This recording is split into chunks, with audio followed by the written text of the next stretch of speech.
Hello hello, good morning. কেমন আছো সবাই? তো আজ সকাল সকাল উঠেই দেখো আবার ও চায়ে হাত মারছে। আমার চাটাই ও ভালোবাসে খেতে, তো ওটাই খাচ্ছিল। তো তারপরে আমরা সবাই একটু মশলা মুড়ি মাখিয়ে বসে গেছিলাম। ও নিজেও একটা ছোট্ট বাটিতে নিয়ে এসে মশলা মুড়ি নিয়ে এসেছিল। এই দেখো একটা মিষ্টি চটকে ও আমাকে ধরিয়ে দিয়েছিল খাওয়ার জন্য। তারপরে খাওয়া দাওয়া শেষ। এই যে দেখো মস্তানকে দেখো, একটা লাঠি নিয়ে চলে গেছে গরুদেরকে মারার জন্য। এটা মেয়ে না ছেলে বোঝা বড় কঠিন। এই যে দেখো গরুদের পেছনে সারা দিন লেগে থাকে বাচ্চাটা। অবশ্য এর জন্যই আমাদের সারাদিনের সমস্ত দিনটা পুরো দিনটা ওর জন্যই কেটে যায়, ওর পেছনে পেছনে লাগতে লাগতে। তো এই যে আমি কিছু রেকর্ডিং করছিলাম, ও দেখে আরো জোরে জোরে মারছিল ওদেরকে। তারপরে দিদুন আমাদের জন্য কিছু ফ্রুটস নিয়েছিল, আর ইনি মহারানী সব খেয়ে যাচ্ছিল। তারপরেই আমরা বেরিয়ে পড়ি ঘরে যাওয়ার জন্য। আমি মাসির বাড়ি এখান থেকে যাবো রিটার্ন। তো এই দেখো পুচকি যেতেই দিচ্ছিল না। তারপর রাস্তা যেতে দেখা হলো এই ছোট্ট পুচকু পাপির সাথে।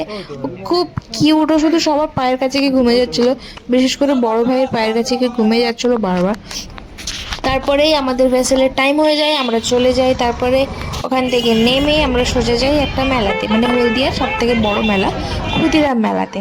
তো ওখানে দেখো বিকেলবেলা 4টার সময় এতটা পরিমাণে ভিড়, মানে পা রাখার জায়গা হচ্ছিল না। মানে সন্ধে হলে আরও কি হতো। তারপরে আমরা দোকানে গিয়ে খেলাম ভেলপুরি, কারণ এই জিনিসটা আমার খুব ফেভারিট। আমি যখনই দেখি এই জিনিসটা খাই, মানে হলদিয়াতেই পাওয়া যায় এই জিনিসটা বিশেষ করে। তারপরে একটু এই যে ক্যামেরা খুলে নাটক মারছিলাম, এটা হলো আমার মা। সবাই মিলে ঘুরছিলাম। তারপরে একটা দেখলাম একটা টেডির দোকান, যেটা মেয়েদের দেখলে খুব পছন্দ, বাট আমি কিনিনি বিকজ মা আমাকে কিনতে দেয়নি। বলে এখান থেকে তুই কলকাতা বয়ে বয়ে নিয়ে যাবি, বাট ওখান তুই কলকাতায় গিয়ে কেন, এখানে কিনবি না। তারপরে একটু খিদে পেয়ে গেছিলো, তাই খেয়েছিলাম পাও ভাজি। তো একটাই প্লেট কিনেছিলাম, ওটা 3 জনে ভাগ করেছিলাম। এই যে দেখো এই দোকানটা দেখলে না পুরোনো স্মৃতিগুলো মনে পড়ে যায়। আগে এগুলোর প্রচুর কালেকশন রাখতাম আমি, বাট এখন নতুন ঘর হওয়ার পর এগুলো কোথায় গেছে জানি না।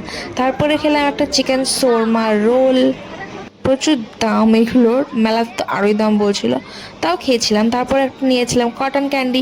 তোমরা এটা কী কী নামে চেনো আমাকে প্লিজ কমেন্ট করে জানিও, আর তোমরা কে কে পছন্দ করো ওটাও জানিও। তারপরে আমরা সবাই মিলে চলে যাচ্ছিলাম বাড়িতে যাওয়ার পথে নিয়ে নিয়েছিলাম বিরিয়ানি।